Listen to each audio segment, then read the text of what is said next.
shock is not just what happens to us when something bad happens. It's what happens to us when we lose our narrative, when we lose our story, when we become disoriented. What keeps us oriented and alert and out of shock is our history. So a period of crisis like the one we're in is a very good time to think about history, to think about continuities, to think about roots. It's a good time to place ourselves in the longer human story of struggle.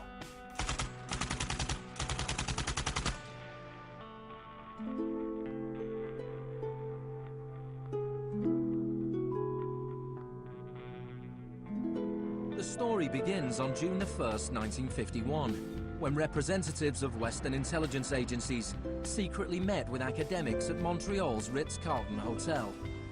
This meeting contributed to military-funded research into the effects of sensory deprivation at McGill University.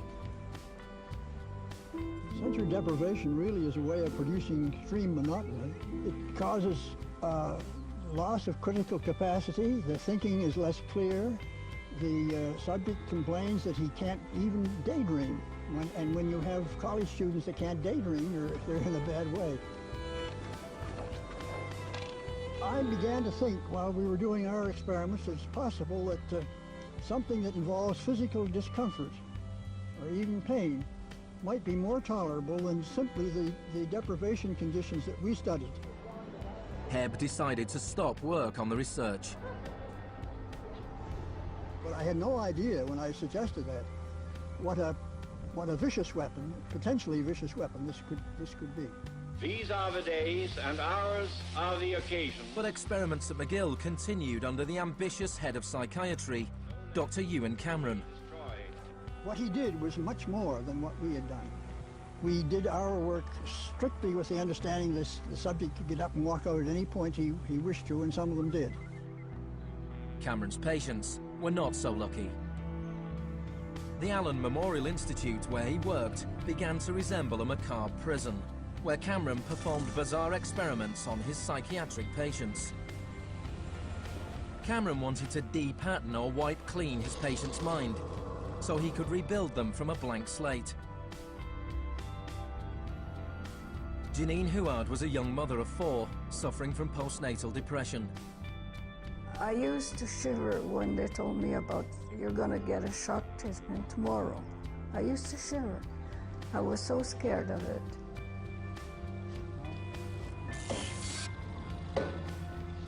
And I would wake up in another room, all mixed up and sad, and it used to make me very sad after. You're just like a zombie walking around. Cameron combined shock therapy with sleep therapy and the repeated playing of taped messages. It says, Janine, Janine, you are running away from your responsibility. You don't want to take care of your husband and children. All the time, the same thing. It sounds like you were being interrogated. Yes, interrogation, but for what purpose? It wasn't long before the CIA put Cameron's research into practice. Many of his techniques appear in the agency's Kubark Counterintelligence Interrogation Manual. These words are from the manual. It's a fundamental hypothesis of this handbook that these techniques are in essence methods of inducing regression of the personality. There is an interval, which may be extremely brief, of suspended animation, a kind of psychological shock or paralysis. Experienced interrogators recognize this effect when it appears, and know that at this moment the source is far more open to suggestion, far likelier to comply than he was just before he experienced the shock.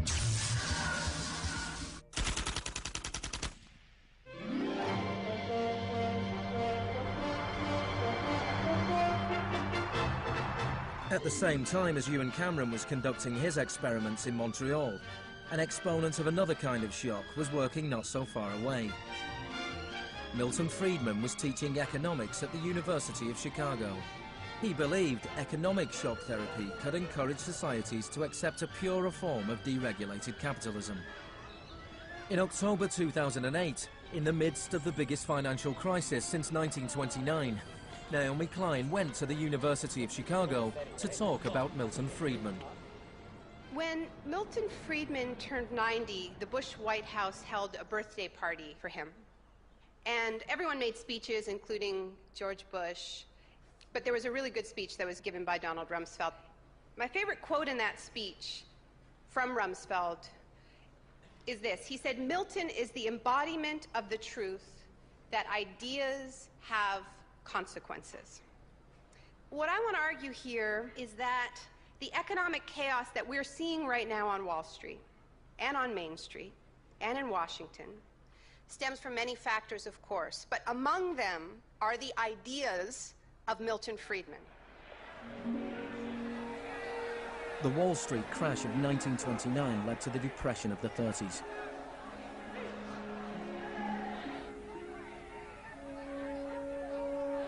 Central to Friedman's thesis was his opposition to the New Deal, announced by President Franklin Roosevelt in his inaugural speech. Our greatest primary task is to put people to work. This is no unsolvable problem if we face it wisely and courageously. Let me assert my firm belief that the only thing we have to fear is fear itself. Influenced by the economist John Maynard Keynes, Roosevelt started a program of public employment to get people back to work. Today, depression is a fading memory.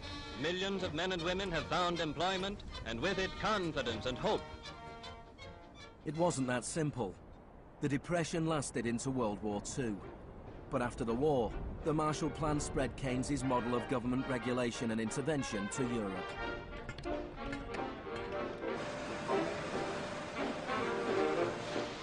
His principles were widely accepted, but not in the economics department of the University of Chicago. Milton Friedman from this university waged a war against the New Deal. Friedman was a member of a group called the Montpellier Society, led by the Austrian economist Friedrich von Hayek. They believed that if governments stopped providing services and stopped regulating markets, the economy would correct itself. In the 50s, they were seen as cranks, but over the last 30 years, their ideas have become the dominant economic doctrine. The thesis of the shock doctrine is that we've been sold a fairy tale about how these radical policies have swept the globe. That they haven't swept the globe on the backs of freedom and democracy, but they have needed shocks, they have needed crises, they have needed states of emergencies. Milton Friedman understood the utility of crisis. Only a crisis, actual or perceived, produces real change. When that crisis occurs, the actions that are taken depend on the ideas that are lying around.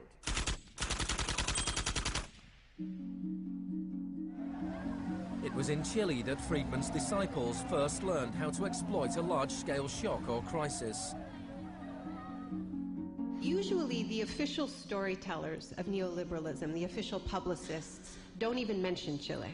They start the story with Thatcher and Reagan because it's much more flattering that way. In the 50s and 60s, Chile's progressive developmental policies were a beacon in the region. The government invested in health, education and industry. American corporations were worried their investments would suffer. In response, the US State Department began sponsoring students from Chile and the rest of South America to study free market economics with Milton Friedman. The University of Chicago had a joint arrangement with the Catholic University of Chile, under which a great many Chilean students came to the University of Chicago, were trained by us and received PhDs.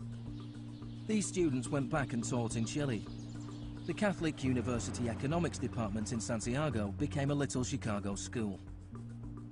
Arnold Harberger, the economist in charge of the program, described himself as a seriously dedicated missionary.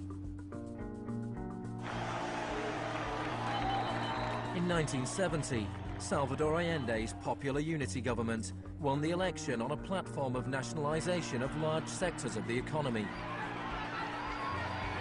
Chile's phone company was majority-owned by the US corporation ITT. It spearheaded attempts to stop Allende becoming president. It had the support of Richard Nixon in the White House. I was not there, but I can tell you what we now know to be a fact. He ordered the CIA to prevent Allende from assuming the presidency. And indeed, they tried to get me to lean on the Chilean military right after Allende was elected. Despite the efforts of the CIA, Allende was sworn in as president.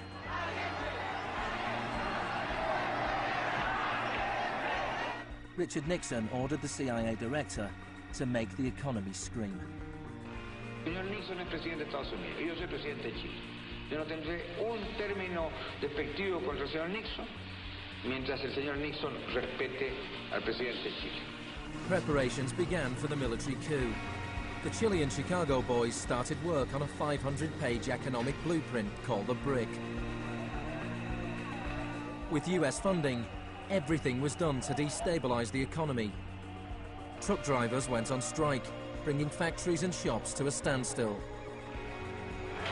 There was a failed coup attempt on June the 29th, 1973. And then on September the 11th, with General Pinochet leading the army, the assault began on the presidential palace.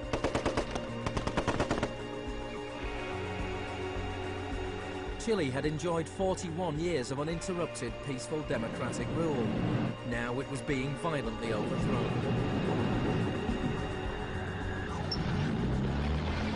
Pinochet and his supporters described the coup as a war. It was certainly designed to look like one. It was a Chilean precursor to shock and awe.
Fuerzas Armadas y de Orden, solo bajo la inspiración patriótica de sacar al país del caos que en forma aguda lo estaba precipitando el gobierno marxista de Salvador Allende. The Chicago boys delivered their economic blueprint, the BRIC, to Pinochet.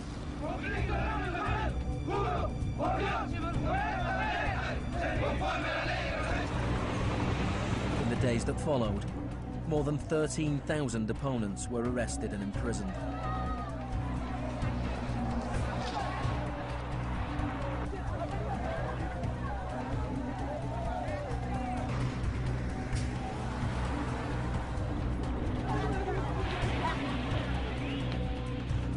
Thousands of prisoners were held in the National Stadium. Many were tortured. Chile became notorious around the world. ¿Cuántas personas?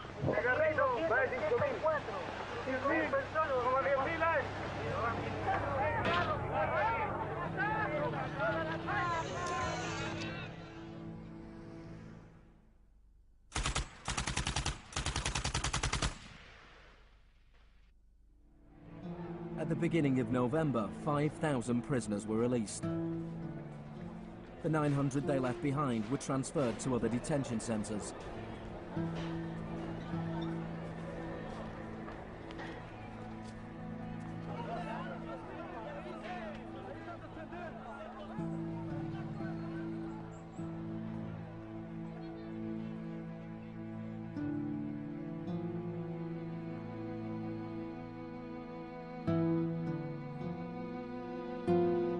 Less than a month later, FIFA allowed Chile to play a World Cup qualifier in the very same stadium.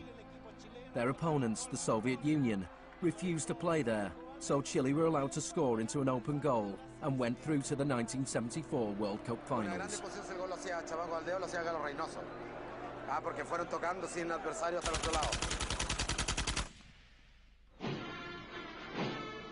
With the population in shock, Pinochet imposed the policies recommended by the Chicago Boys. Removal of price controls, the sale of state companies, the removal of import barriers and cuts to government expenditure. Friedman later openly acknowledged the importance of the Chilean experiment. Here was the first case in which you had a movement toward communism, which was replaced by a movement toward free markets. It didn't work. A year later, inflation was 375% per year, the highest in the world. So in March 1975, Arnold Harberger and Milton Friedman flew into Santiago. He used a phrase that had never before been used in a real-world economic crisis. He called for shock treatment. He said that he was like a doctor that was going to help a country that was suffering an epidemic, and he was simply prescribing the medicine. Friedman wrote that General Pinochet was sympathetically attracted to the idea of a shock treatment, but was clearly distressed at the temporary unemployment it might cause.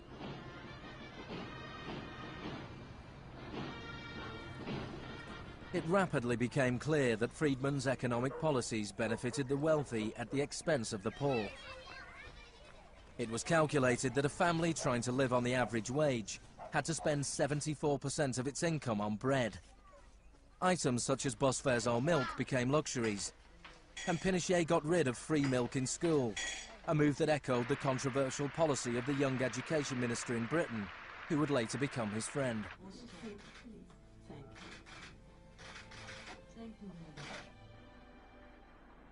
In order to enforce these economic policies, there had to be an enemy to fear.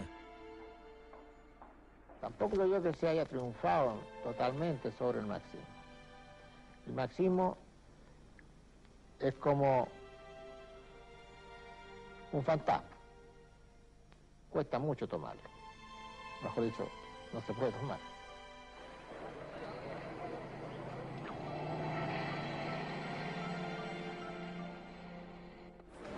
Friedman and Harberger argued that free market economics went hand in hand with freedom and democracy. But in Chile, where their ideas were being implemented within the context of a military dictatorship, the opposite was true. Many in Latin America saw a direct connection between the economic shocks that impoverished millions of people and the epidemic of torture inflicted on those who believed in a different kind of society. One of those was Orlando Letelier. Letelier had been Allende's ambassador in Washington. He spent a year in one of Pinochet's prisons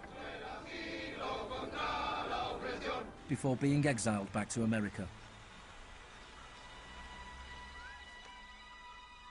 In 1976, Letelier wrote, "The economic plan has had to be enforced, and in the Chilean context, that could only be done by the killing of thousands, the establishment of concentration camps all over the country, and the jailing of more than 100,000 persons in 3 years."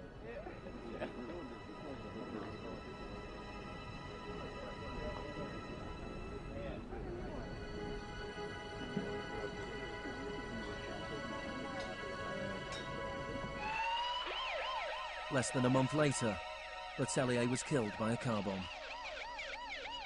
Good evening. A powerful bomb today tore through a car as it was driving along Washington's usually quiet Embassy Row. The Chilean was Orlando Letelier, who also had been foreign minister during the last months of the late Salvador Allende's Marxist regime. Richard Roth reports. Michael Townley, a member of Pinochet's secret police, was behind the bombing. He'd entered the US on a false passport with the knowledge of the CIA. Michael, buenas noches. Buenas noches, Pablo. La opinión del Poder Judicial chileno, ¿hay confianza en él? Mire, yo confío plenamente en la justicia chilena como patriota y luchador antimarxista y juntista por sobre todas las cosas. Despite his confidence, Townley was extradited to the US and convicted of Letelier's murder. Pinochet ruled Chile as a military dictator for 17 years, but in a frank interview, Harberger remained in denial. You cannot have a repressive government for long within a genuinely free economic system. In the same year as Orlando Letelier's murder, Milton Friedman was awarded the Nobel Prize for Economics. You know, you people have such a distorted idea of what went on. Let me tell you some facts. Number one, I was offered 2 honorary degrees by universities in Chile before I went down. I refused to take them because those universities were being supported in part by public funds, and I did not want to appear in any way to provide any support to the political system in Chile. I'm not a representative of Chile. I'm not an advisor to Chile. I have no commitments to the government of Chile.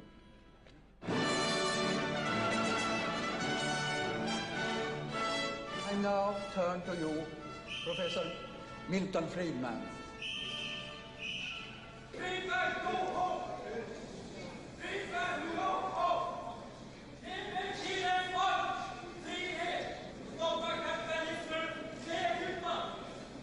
I am very sorry for this incident. It could have been worse.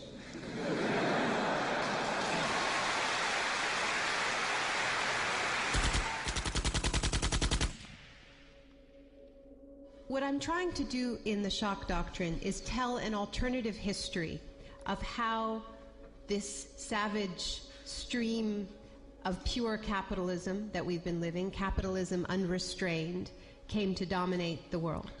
Chile wasn't the only country in South America to adopt Chicago school policies. Friedman's disciples held key positions in Brazil and advised the government of Uruguay. Then on March the 24th, 1976, a military coup overturned the government of Isabel Perón in Argentina. A junta of 3 generals took over the country, led by General Videla. Chicago boys landed key economic posts in the military government. They seized the opportunity for major economic and social re-engineering. And within a year of the coup, wages lost 40% of their value, factories closed, poverty spiraled. Just as in Chile, people had to be terrorized into accepting these economic policies. Videla learned from Pinochet's experience. He adopted the tactic of disappearing people. Striking a balance between public and private horror, disappearances were often carried out in broad daylight, but could always be denied.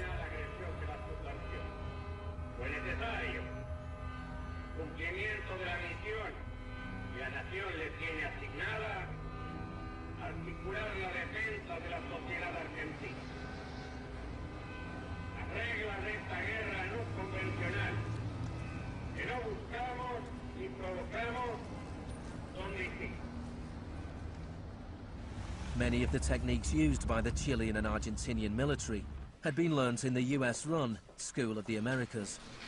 Torture techniques taught, from rape to derobing to torture with pointed objects, breaking of extremities, poking eyes out, branding.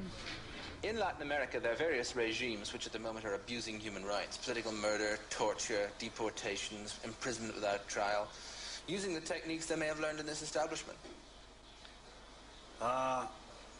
You may be right. If you can say that the skills which we've taught here have been applied, I can't deny that. The use of torture of a known enemy soldier to gain some kind of military advantage, I think, is justifiable and smart. To go beyond that, to use torture techniques merely to intimidate people is completely wrong, unethical and immoral. But in Argentina and Chile, these techniques were not used just on soldiers or terrorists. They were used on students and union members. They were used on anyone who opposed the free market economic policies of the regime.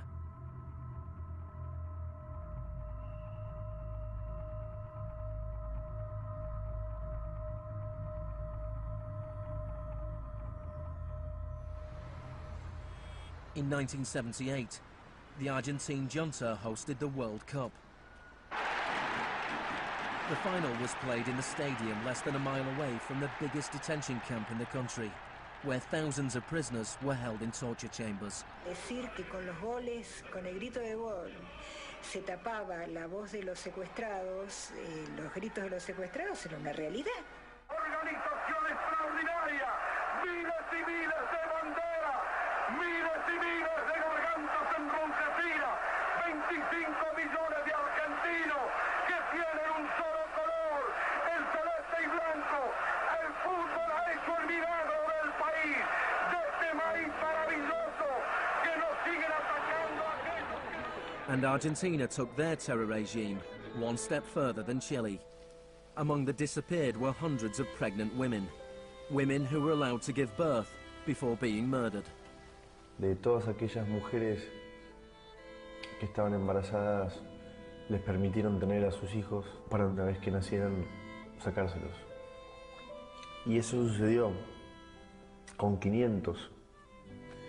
Yo soy uno de esos 500.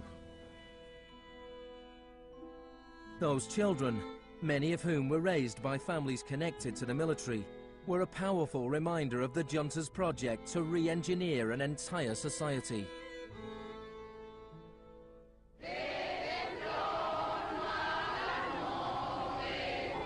While the junta was still in power, a group of mothers and grandmothers of the disappeared started to protest in the Plaza de Mayo.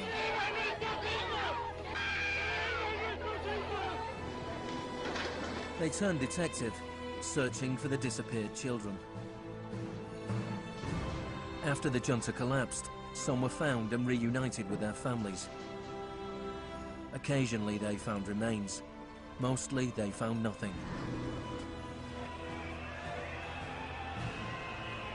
General Videla was found guilty of murder, kidnapping and torture.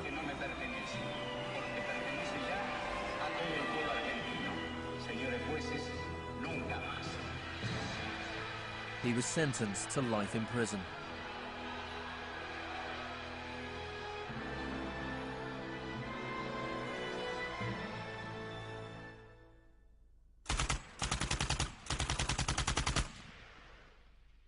Early experiments in Latin America presented Friedman and his cohorts with a serious ideological problem.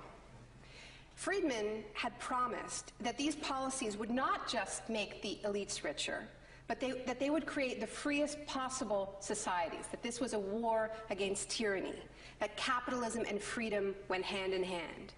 Yet here we see that in the 70s, the only countries putting these ideas into practice were military dictatorships. Nixon had fully supported imposing these types of brutal free market policies in South American dictatorships. But when it came to domestic economic policy in the United States, where Nixon had to worry about getting re-elected, it was a very, very different story.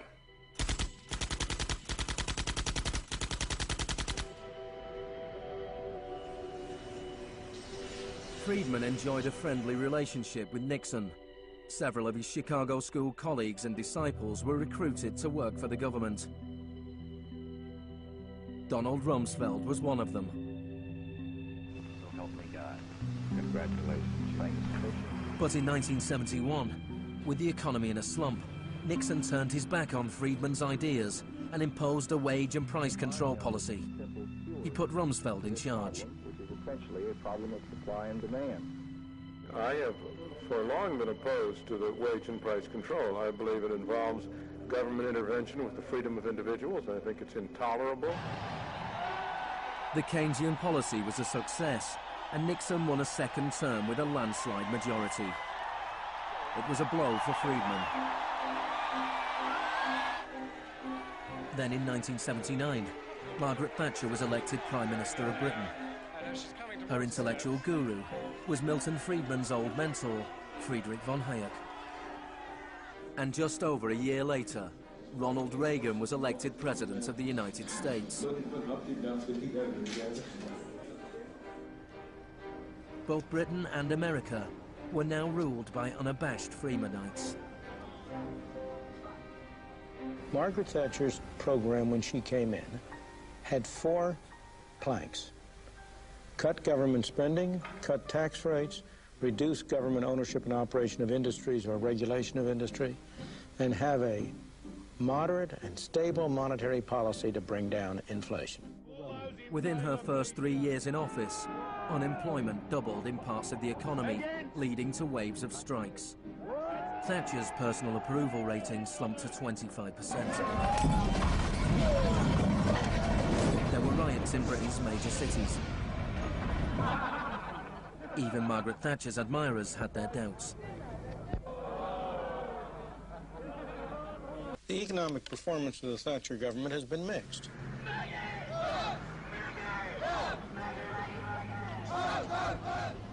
To those waiting with bated breath for that favorite media catchphrase, the U-turn, I have only one thing to say.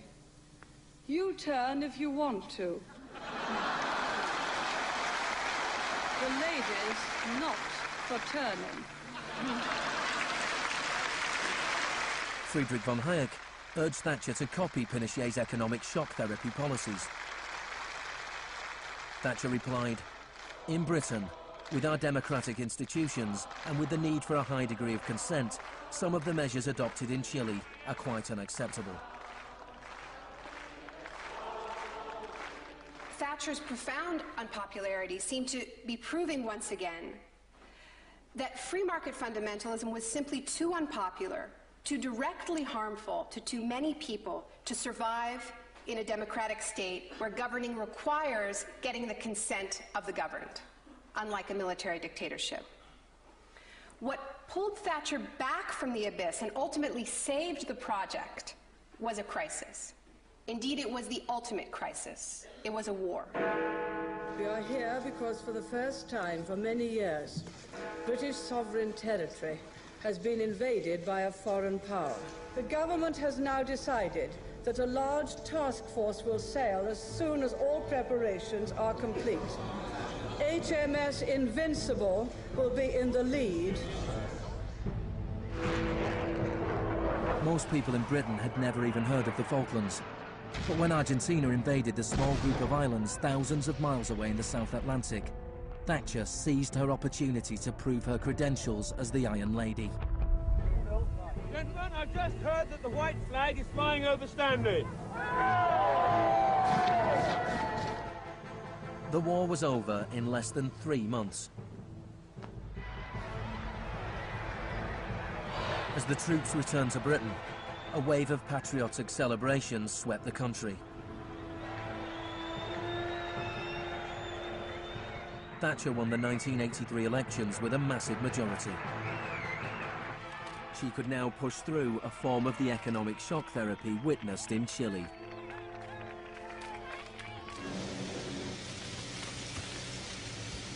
The most powerful union in Britain was the National Union of Mine Workers. When the National Coal Board tried to close pits down, the miners went on strike. Parts of central London are brought to a halt as thousands of miners and sympathizers march through the city in support of the miners' strike.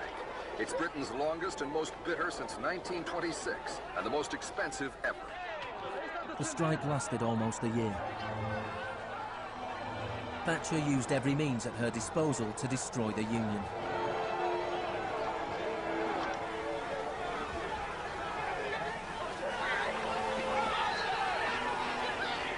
Eventually, the miners were defeated.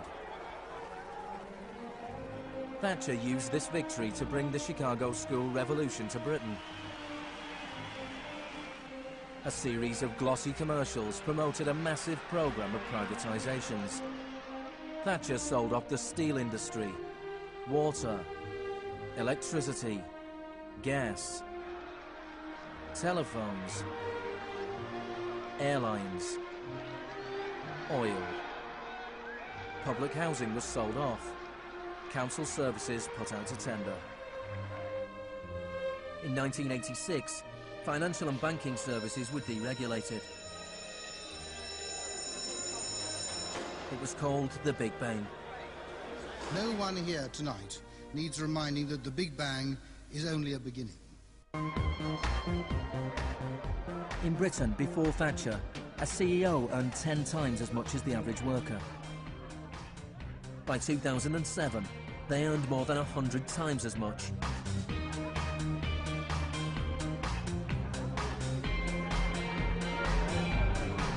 In the US before Reagan, CEOs earned 43 times as much as the average worker.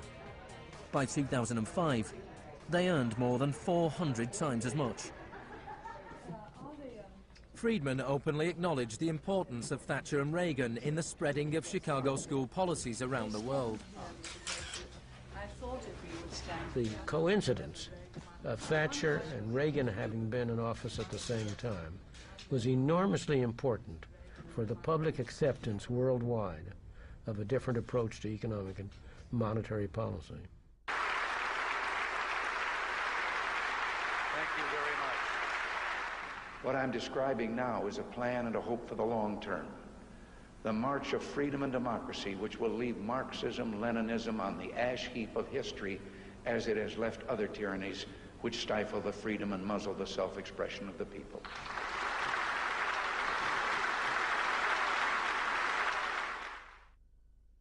Now, we all know the fairy tale about the fall of communism, that the West under Reagan and Thatcher looked so prosperous to the people of the former communist bloc that they themselves demanded radical free market policies. Now, this really is a fairy tale. It is true that people who had been living under authoritarian communism genuinely wanted democracy, and it's also true that people wanted to be able to go out and buy blue jeans and have Big Macs. That is true.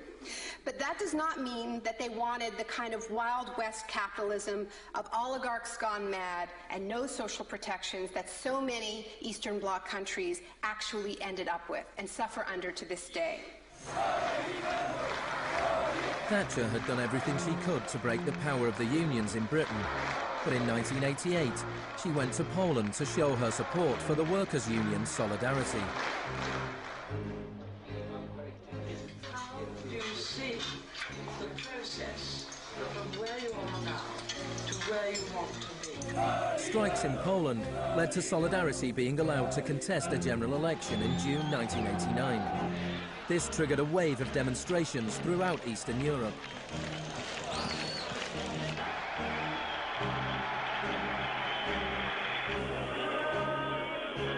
In the past, the Soviet Union had used military force to crush democratic movements. But the Soviet Union had a new type of leader, Mikhail Gorbachev, who was committed to glasnost and perestroika. He talked about a third way, a gradual transition to Scandinavian-style social democracy, something between free market capitalism and communism. Gorbachev charmed the public and politicians of the West. He's a bold, a determined and courageous leader. Gorbachev stood and watched as one by one the old communist regimes collapsed.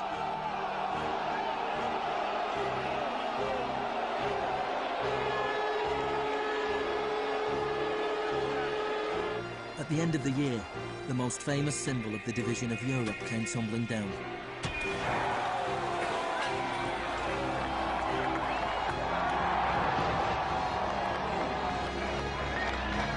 For Friedman and the Chicago boys, a whole new world opened up. In the Soviet Union, Gorbachev was hoping to gradually reform the Russian economy. In 1991, Gorbachev was invited to the G7 summit in London. He was hoping for financial support for his gradual economic reforms. Instead, he was told that unless he embraced radical shock therapy, there would be no aid at all. Thank you, Mr. President. That's not a little close. The next month, there was a coup attempt against him. A group of Communist Party hardliners placed Gorbachev under house arrest in his holiday home in the Crimea. Tanks surrounded the White House, the Russian parliament.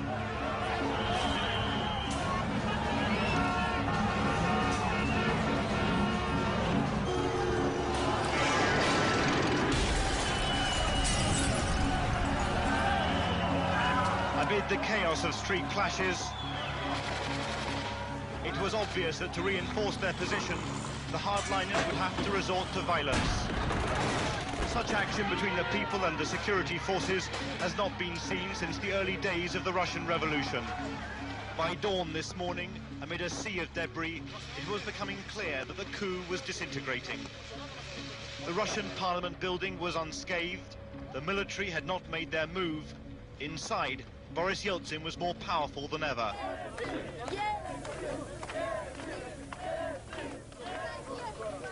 This was Yeltsin's finest hour.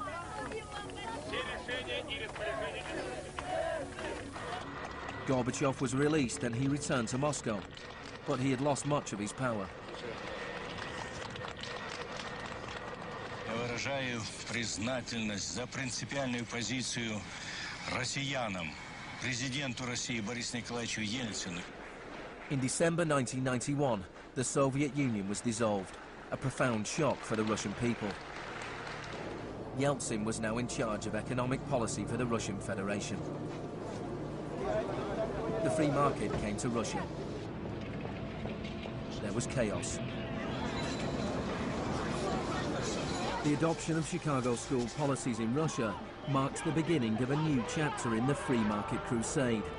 It was all shock, no therapy.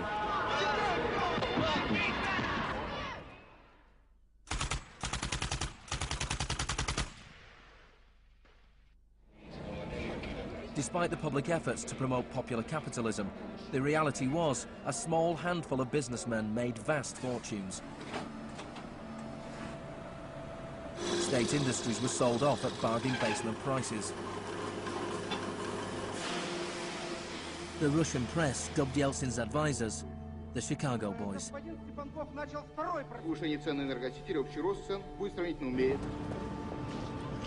Yeltsin's shock therapy meant that in 1992, the average Russian consumed 40% less than in 1991.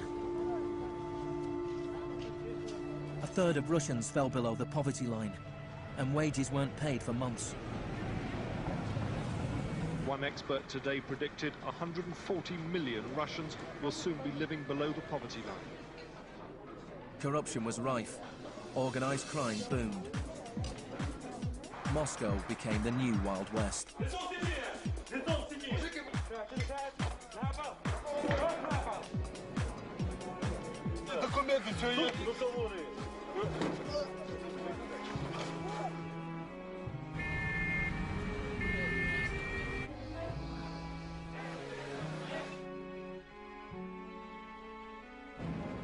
The majority of Russians opposed the Chicago Boys' radical vision for their country.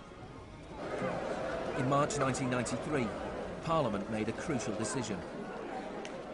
It voted to repeal the special powers it had given to Yeltsin. Yeltsin declared a state of emergency.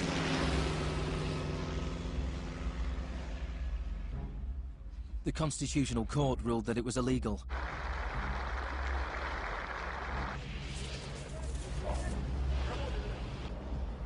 On September 21st, Yeltsin took the Pinochet option and dissolved Parliament. Сегодняшнего дня прерывается осуществление законодательной, распорядительной и контрольной функций съезда народных депутатов. The West threw its weight behind Yeltsin.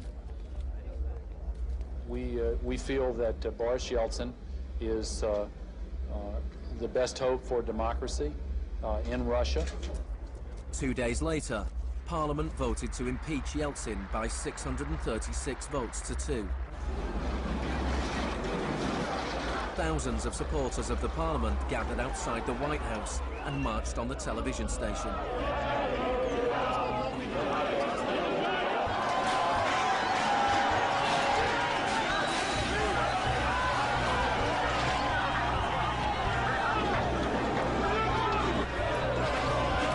It looked like the supporters of Parliament were winning. Yeltsin flew back to Moscow from his holiday home. That night, 100 demonstrators were killed as the Yeltsin authorities fought back.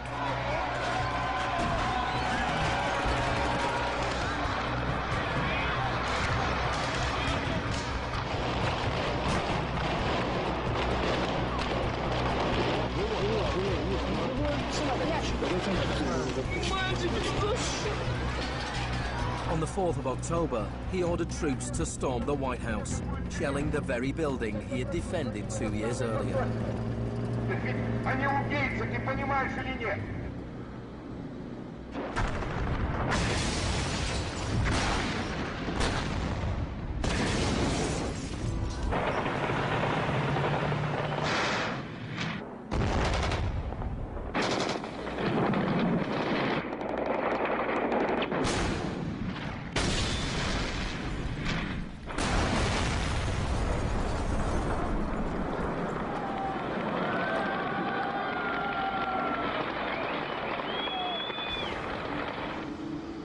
Warren Christopher, the US Secretary of State, said, "The United States does not easily support the suspension of parliaments, but these are extraordinary times."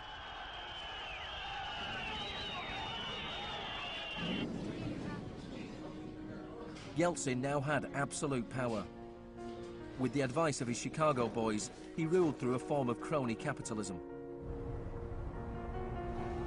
Even more state industries were sold off, creating a new class of billionaire businessmen with huge political influence, the oligarchs.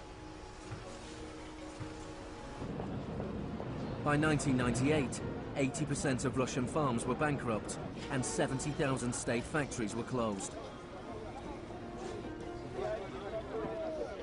In 8 years, the number of people living in poverty increased by 72 million. Meanwhile, Moscow would go on to have more billionaires than any other city in the world.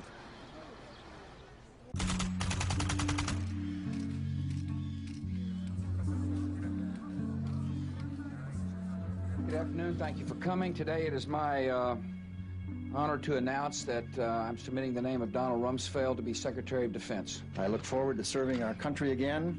Rumsfeld had been Secretary of Defense before under Gerald Ford. Then, the enemy we were supposed to fear was the Soviet Union. I'm not saying with certainty that the Russians are coming. I'm saying the trends are here. I'm not saying the Russians are 10 feet tall. I'm saying they used to be 5'3". They're now 5'9½", and they're growing. Now there was a new enemy closer to home. On September the 10th, 2001, Rumsfeld made a speech laying out his plans to privatize much of the US military. Milton Friedman would have been proud. He said, "The topic today is an adversary that poses a serious threat to the security of the United States of America. This adversary is one of the world's last bastions of central planning. It governs by dictating 5-year plans. Perhaps this adversary sounds like the former Soviet Union, but that enemy is gone. This adversary is closer to home. It's the Pentagon bureaucracy. Today, we declare war on bureaucracy." The next day, American Airlines Flight 77 crashed into the Pentagon, killing 184 people.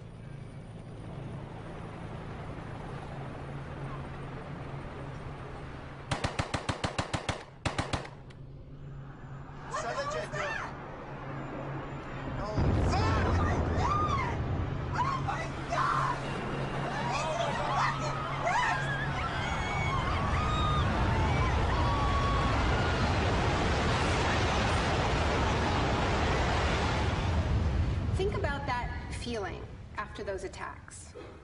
Who are these people? Where did they come from? Why do they hate us? There was a total loss of collective narrative. We were not living in the world that we thought we lived in. And we kept hearing from our political leaders that everything we thought we understood before the attacks no longer applied. There was a new phrase, pre-9/11 thinking. And what happened in that moment is that suddenly news stories sort of magically appeared. That we were in a clash of civilizations. That's the world that we suddenly lived in. That there was an axis of evil, and that we were fighting a war against terror. This abstract, unwinnable war has had huge economic consequences. Before 2001, Homeland Security barely registered as an industry. Today, it is bigger than Hollywood and the music industry combined. Between September the 11th, 2001 and 2006, the Department of Homeland Security handed out $130 billion to private contractors. This is the disaster capitalism complex, a new economy built on fear. This will be a monumental struggle of good versus evil. The best defense against terror is a global offensive against terror, wherever it might be found. The first phase of this war was the bombing of Afghanistan.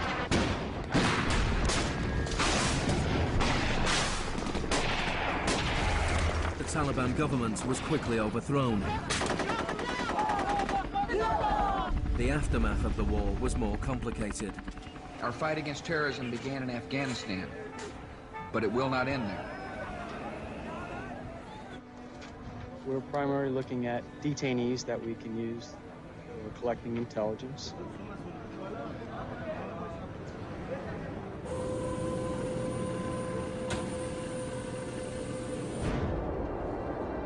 Guantanamo was the first time that the techniques of the Kubark Manual were explicitly and publicly being used by American forces, officially sanctioned in the White House and openly broadcast on television around the world.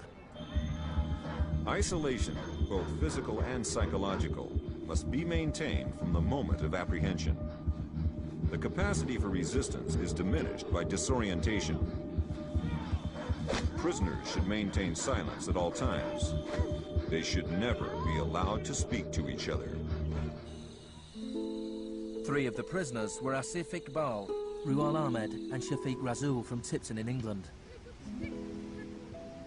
They spent more than 2 years in Guantanamo before being released without charge.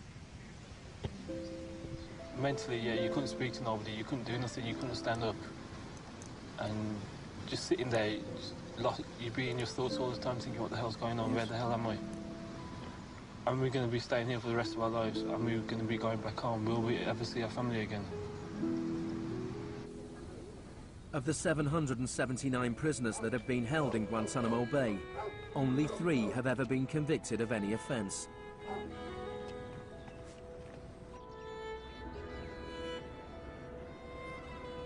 Well, the only thing I know for certain is that these are bad people.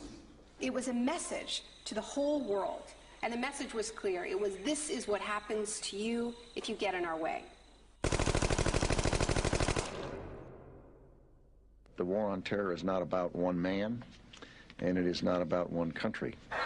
There were many justifications given for the invasion of Iraq. But if the US had really wanted to attack a country where the leaders of Al-Qaeda were thought to be hiding, which had nuclear weapons and was selling nuclear technology to other countries, then Pakistan would have been the obvious choice. It had close connections to the Taliban and was being run by a military dictator. Instead, George Bush chose to target Iraq, a country with the 3rd largest oil reserves in the world.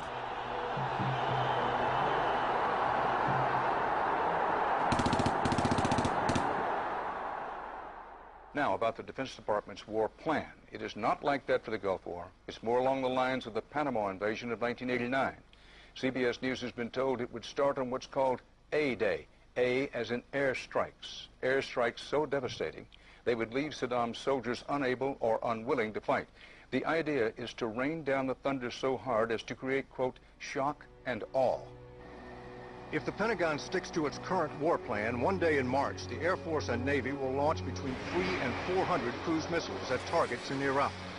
More than were launched during the entire 40 days of the first Gulf War. The sheer size of this has never been seen before, never been contemplated before. Harlan Ullman is one of the authors of the shock and awe concept, which relies on large numbers of precision-guided weapons. So that you have this simultaneous effect, rather like the nuclear weapons at Hiroshima, not taking days or weeks, but in minutes.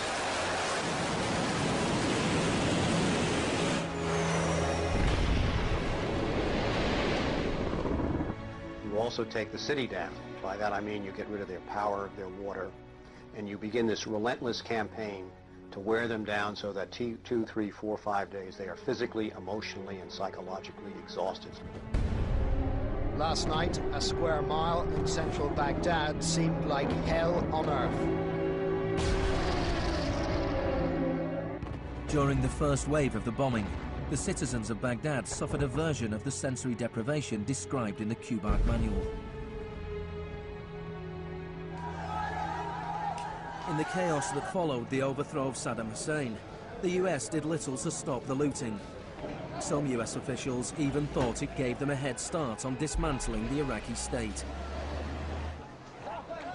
John Agresto, Director of Higher Education Reconstruction, said he saw the looting of schools as the opportunity for a clean start. In fact, before sanctions, Iraq had the best education system in the region. 89% of Iraqis were literate. By contrast, in New Mexico, John Agresto's home state, 46% of the population were functionally illiterate.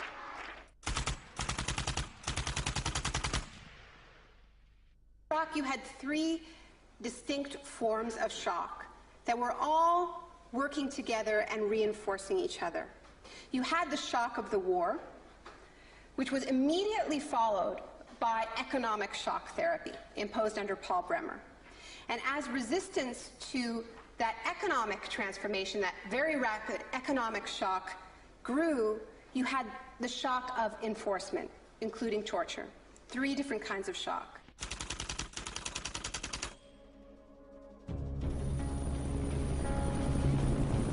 In May 2003, Paul Bremer was appointed US envoy to Iraq.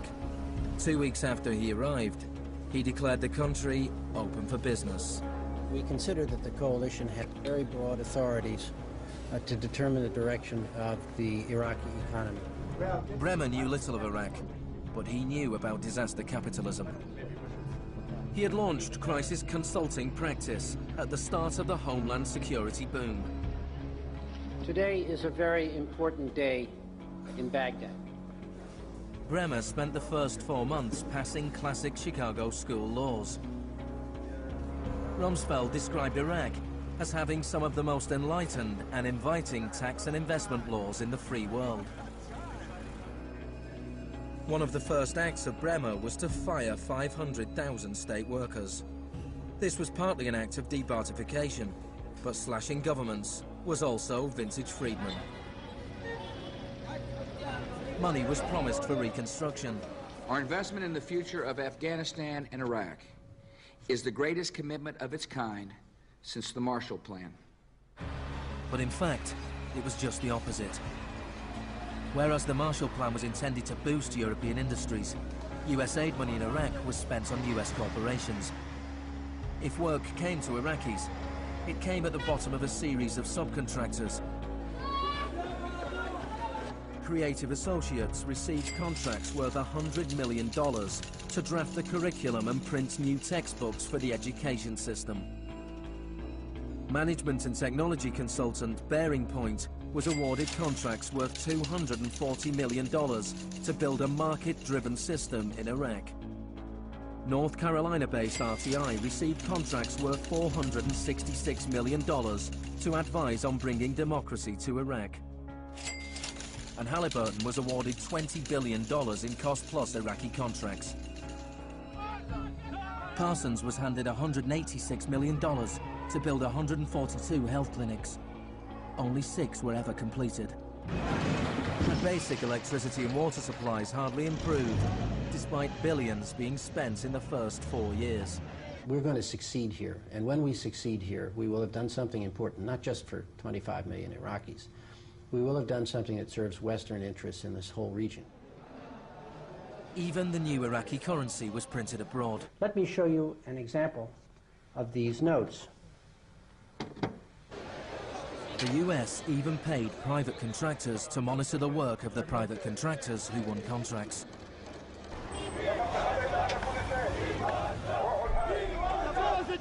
I was in Baghdad in 2004, and this is the period when bombs started to go off regularly in Baghdad. In fact, the night that I arrived, a bomb went off very near our hotel. But what was really striking to me in this period was that despite the violence and despite the chaos, the next day, Iraqis were out in the streets protesting. 19 killed and 100 injured in Najaf. And what they were demanding at this time was elections, the right to actually have a say in what the post-Saddam era would look like. Now, in the early days of the occupation, the protests were peaceful, but as time went on, and the protests didn't have an effect, more and more Iraqis joined the armed resistance.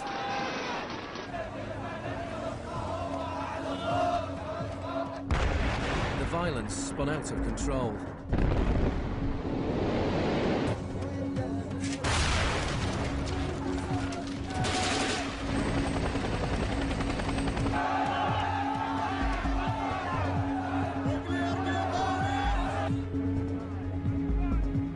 As in South America 3 decades earlier, bodies were often dumped by the roadside as a warning to others.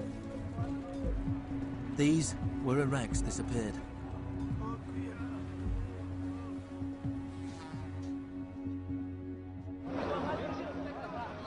Extremely aggressive measures were needed to suppress the opposition.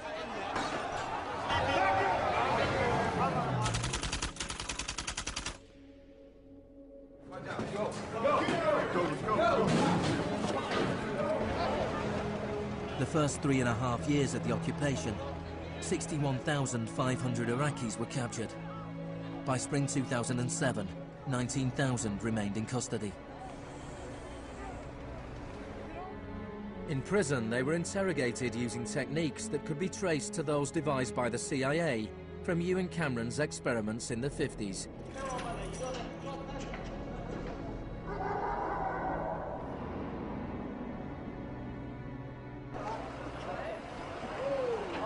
According to the Red Cross, US military officials admitted that between 70 and 90% of arrests in Iraq were mistakes.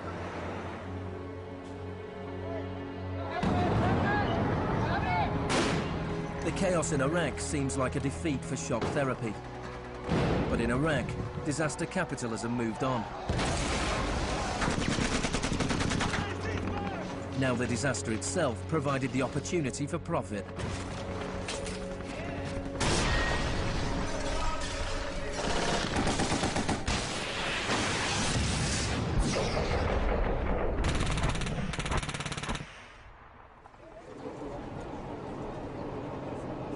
US military spending has almost doubled since 2001, nearing $700 billion per year.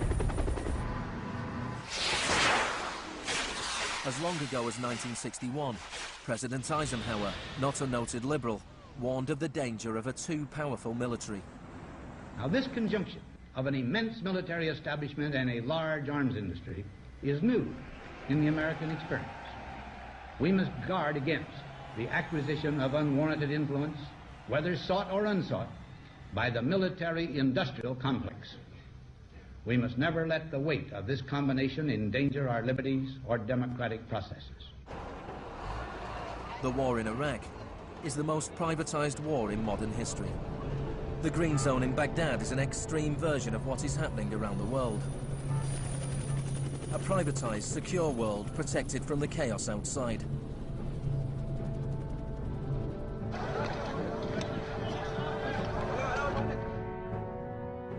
In 1991, in the First Gulf War, for every 100 soldiers, there was one military contractor. In 2003, at the beginning of the war in Iraq, for every 100 soldiers, there were 10 contractors.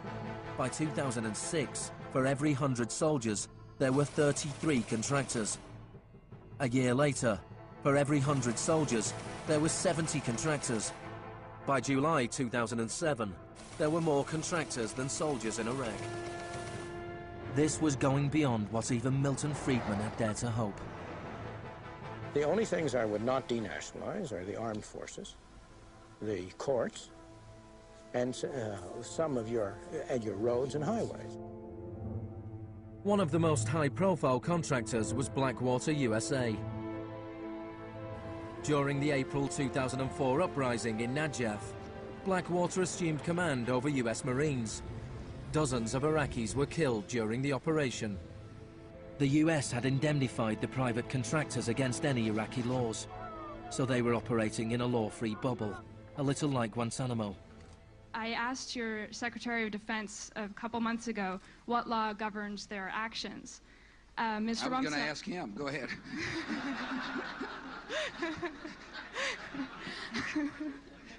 Help. Well, I was hoping...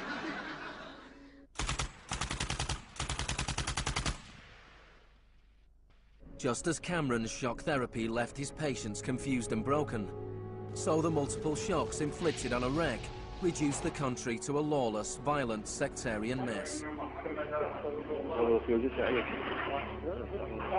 By the time of Saddam Hussein's execution in 2006, 1,000 Iraqis were being killed each week.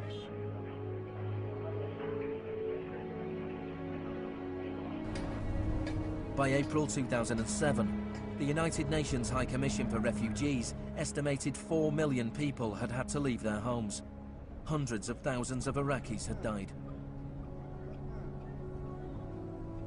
I think the historians will write very clearly that we did a great and noble thing here.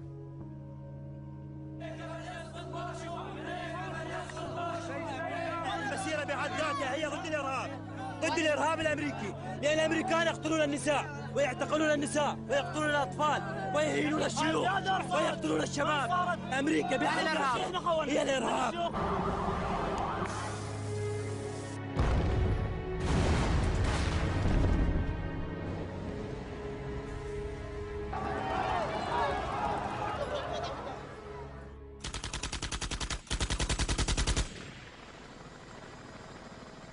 When Hurricane Katrina hit New Orleans in August 2005, the world was shocked to witness a sort of disaster apartheid.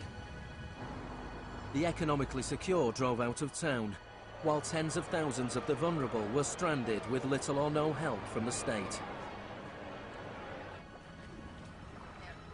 I went to New Orleans while the city was still underwater, and what I saw was that what I had witnessed in Iraq was repeating, not in the aftermath of a war, but in the aftermath of a tremendous natural disaster. Milton Friedman died in 2006. His very last piece of public policy recommendation was an op-ed he wrote for the Wall Street Journal 3 months after Katrina. He said, most New Orleans schools are in ruins, as are the homes of children who have attended them. The children are now scattered all over the country. This is a tragedy. It is also an opportunity to radically reform the education system.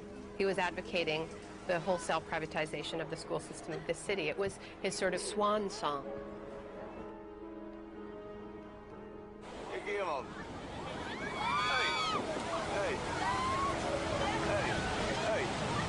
I've witnessed a similar process in Sri Lanka in the aftermath of the 2004 tsunami. People who lived on the beaches for generations were prevented from returning so that the land could be privatized and sold off to luxury hotels.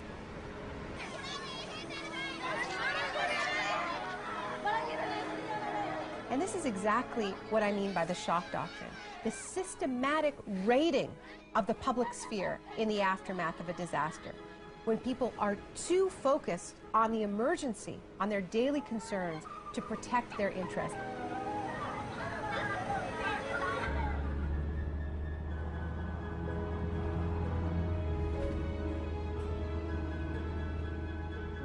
Maybe the first act of resistance is to refuse to allow our collective memory to be wiped. In 2008, Naomi Klein visited Villa Grimaldi with Isabel Morel, the widow of Orlando Letelier. Villa Grimaldi is a memorial to the cruelty of the Pinochet regime and to its eventual defeat. Villa Grimaldi fue el principal centro de tortura mientras se buscaba implementar la política de shock económico. Esta es la que tú señalas en el libro como las casas de uno por uno donde estaban los detenidos en Villa Grimaldi.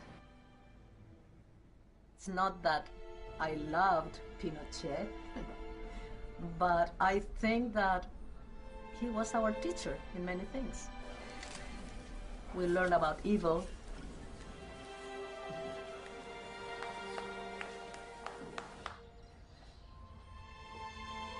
In 1998, Pinochet was arrested while he was in London.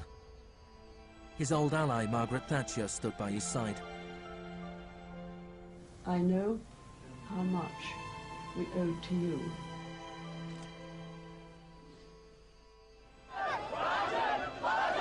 It took 30 years for the economic experiment originally test-driven by Pinochet to make its way around the globe to Iraq. But the similarities between past and present are startling. between Pinochet's concentration camps and Bush's Guantanamo detention center, between the disappeared in Chile and those in Iraq, between the experiments of Ewan Cameron and the torture meted out on the prisoners of Abu Ghraib. These are the days and hours. He erased all the past. That's why he gave electroshocks. All the past from the patient, and he would implant some new ideas. But Janine resisted. In 1988, the CIA agreed to pay compensation to Janine and other victims of Ewan Cameron's experiments. Janine, are you proud that they tried to break you and that you have fought so hard and won? In a way I am. In a way I am. Because I must have some willpower seeds in me. It is very, very hard to fight a government. People would tell me, Janine, you don't fight a government. What's the matter with you? They're too big. But I had faith that we would win.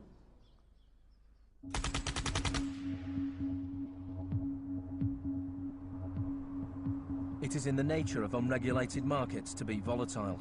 Bubbles are allowed to inflate, and then, inevitably, they burst.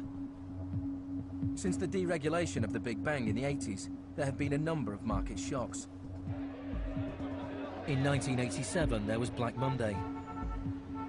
Markets fell spectacularly. It was the largest one-day percentage decline in stock market history. In 1992, there was Black Wednesday, when currency speculators made fortunes betting against the pound. In 1997, there was the Asian contagion. In 1 year, $600 billion disappeared from the stock markets of Asia.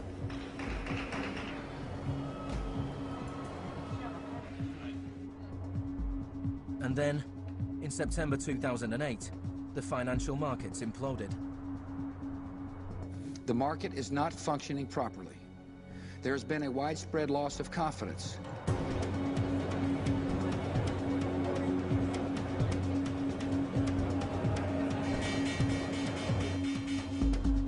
On September the 15th, Lehman Brothers filed for Chapter 11 bankruptcy protection. Yet only 1 week later, it was announced that workers at their New York office would share $2.5 billion in bonuses. It is estimated that Wall Street firms paid $18.4 billion in bonuses last year, the year of the crash.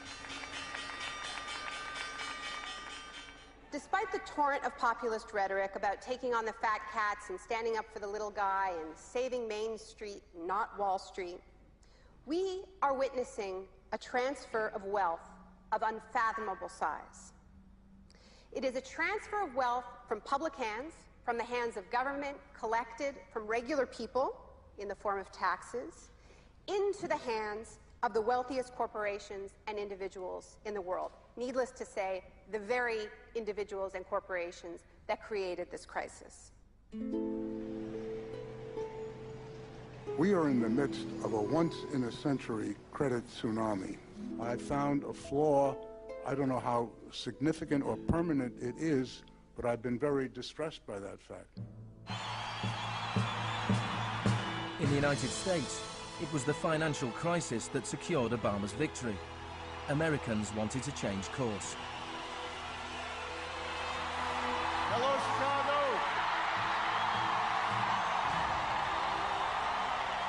This crisis is clearly understood by almost everyone as being the direct result of this particular ideology of deregulation and privatization. The scale of the crisis offers the hope of change. The shock doctrine as a strategy relies on us not knowing about it for it to work. And what I find most hopeful about the current economic crisis is that this tactic is getting tired, because that element of surprise is no longer there. We're on to them, and it's not working. We're becoming shock resistant. The last time the world suffered a financial crisis as severe as this, people turned to the Keynesian policies of the New Deal. Let me assert my firm belief that the only thing we have to fear is fear itself. More than 1 million people came to Washington to hear Obama's inauguration speech. Many journalists made comparisons with FDR. Now, there's been a lot of talk recently about comparing Obama to Franklin Delano Roosevelt. So I want to talk a little bit about FDR, because there's a great FDR story, and it could be an apocryphal one, about when he would be visited by some progressive organization or a union, and they would be proposing some new progressive policy that they wanted to be part of the New Deal. And he would hear them out, and he would listen to them, and then at the end he would say, "Now go out there and make me do it." And they did.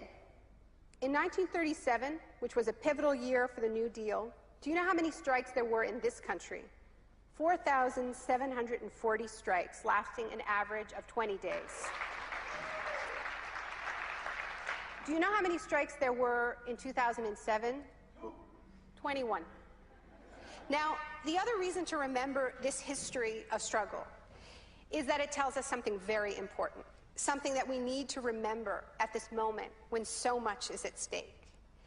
It teaches us that if we want responses to this economic crisis that leave us with a world that is healthier, that is more just, that is more peaceful, we are going to have to go out there and make them do it. Thank you.